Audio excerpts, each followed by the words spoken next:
Hey everybody, it's Richard again. It's been a while since I did a video, but today I'm going to cover the HotToys DX05 Indiana Jones.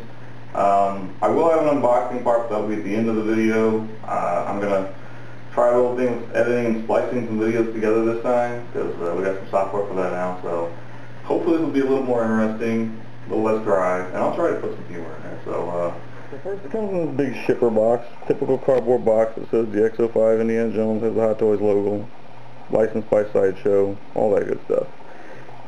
Honestly, normally I'd throw this in the trash, and normally I'd throw the actual box in the trash too. This case, I'm actually going to save this thing, and that way I can kind of protect this box. Now you can kind of see the figures back there, but that's, but anyway. This is the box it comes in. Everybody's already covered the fact that it's kind of like, got a leather texture to it. This actually almost feels like sandpaper. They say it's embossed. I don't know what, I guess it is embossed, I don't know. But anyway, it kind of has a sandpaper texture to it. I'll open it up far enough for you to see some of the goodies inside. Which, in the shade, has a little story about the discovery of the Ark of the Covenant, the map of the journey. This is how it looks when you get it. It's got a nice dark brown thing here. And then you open it up, and everything will be in here. So the extra hair piece over here, in fact this is actually the normal piece that comes on him, but this is where the one for the hat head would be. This is where the hat would be. This is actually the hat I made. It's felt. It was for a different custom figure, and I figured I didn't really need it anymore because he's in the Arabian disguise. You get a pair of gun hands. These are fists, but you can also use them for holding tight objects. Gloved hands, the same way. These are the hands that come on the figure, just relaxed. Nothing special with those. Typical. If you've seen one pair of Hot Toys relaxed hands, you've seen them all. And then all the other goodies are in here: the whip, the bag, the sandbag, his little journal, his holster, and all that. The golden idol, his high-power pistol, and his revolver. So literally, that's as far as I'm going with the box.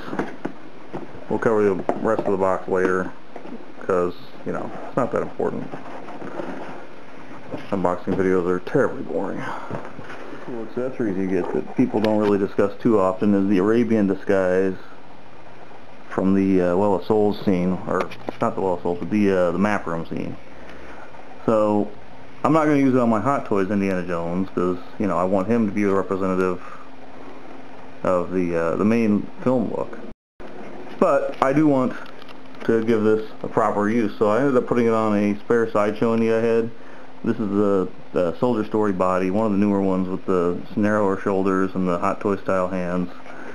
The boots, I don't remember, they might be DID or something.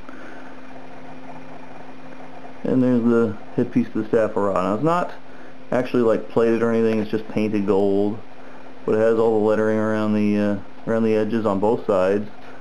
The eyepiece on the bird there is just painted on. It's not clear plastic or anything.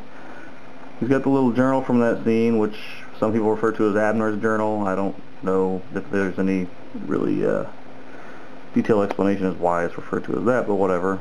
It's blank inside, but it does have actual paper pages. And having seen some pictures of the actual outfit, this is very, very close to what was actually used. Got the same little detailing there and everything. Somebody on Indie Gear, Club Obi-Wan, actually found the source for those, and the real ones, not the 1/6 ones. That was pretty cool. I've always kind of wondered why when they cover over the height of the thing in the film, they basically say it should be 5 feet, it ends up being more like 7. That kind of was curious to me. But whatever, you know what, it's film accurate, even if it's not accurate to what was said in the film.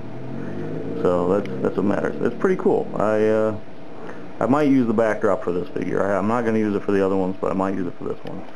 One of the cool accessories is the idol pedestal. Now, I already had this little display built some time back, and it had a custom pedestal that was very inaccurate, flawed. But mine had a magnet in the thing to kind of hold the Sideshow idol on. And just for the record, this is the Sideshow idol. Over here is the Hot Toys idol. But it's magnetized so it stays on. I've added some moss to it. There's some molded on moss, but I figured real moss would help. I'm not quite done filling out the scene. This is obviously, once again, a Sideshow Indy on Hot Toys body with the Hot Toys bag. The pants are, again, I don't know, DID or one of the other companies. They're not the Sideshow pants. The Sideshow pants are on Map Room Indy over here. But I'll probably make some changes to this, definitely with the floor. But it's kind of cool display. This is going to be representative, of course, the Map Room scene. Technically he was facing the idol, but it's kind of cooler seeing the idol's face, so I'll have it backwards like this. And that's how that part will be displayed. And this is actually mounted on, but it comes in two separate pieces, a separation line kind of in here, and it fits together very nicely, so you can't really see it. It seems to be like a hard vinyl or something. It's not plastic. It's not polystone. But it feels good and it looks really good. So there's kind of a close-up on that. I guess I need to put some more moss on some of these pieces. But anyway, yeah, it's so that's one of the accessories for the man himself. Hot Toys Indiana Jones. As far as the clothing and everything is very accurate. The pants have all the stitching. They even have the little pockets in the back with the triangular flaps. I haven't checked to see if they're working pockets, but you know, they seem pretty. The bag, of course, which is accurate to scale, has all the little vents on the bottom, piece on the side, a little pocket over here. Doing this one-handed. And I don't know if you can really see with the lighting, but it has all the internal pockets that the real bags have too. Now I don't know where to stick the Browning high power, so I actually just shoved the Browning high power in the bag because I've got his revolver in his holster.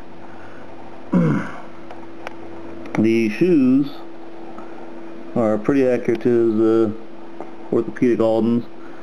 If you notice, they come with the socks and everything coming out. He's actually wearing boxer shorts, which kind of fill out the pants a little bit, but you know, I tucked in the shirt a little bit more, kind of taped it down, and the shorts too, just so the pants could fit back up, because it's hard getting them redressed, but it worked. So yeah, I have Indy here posed, holding the idol, wearing his trademark leather jacket. The jacket looks really good. It's pleather, but it's a good pleather. Has a nice smell to it, but you know, it is what it is. Then here's the sculpt. So a lot of people have made comments about it. Yes, the head looks narrow right now. It's because I'm using the headpiece.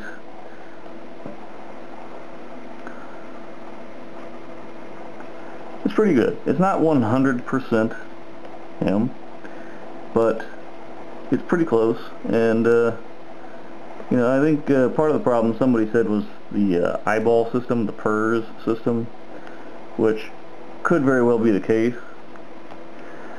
And this just comes off. It's got a magnet and a little notch here to kind of hold it in place. I don't know how well you can see this. I might have to hold them up to the light. But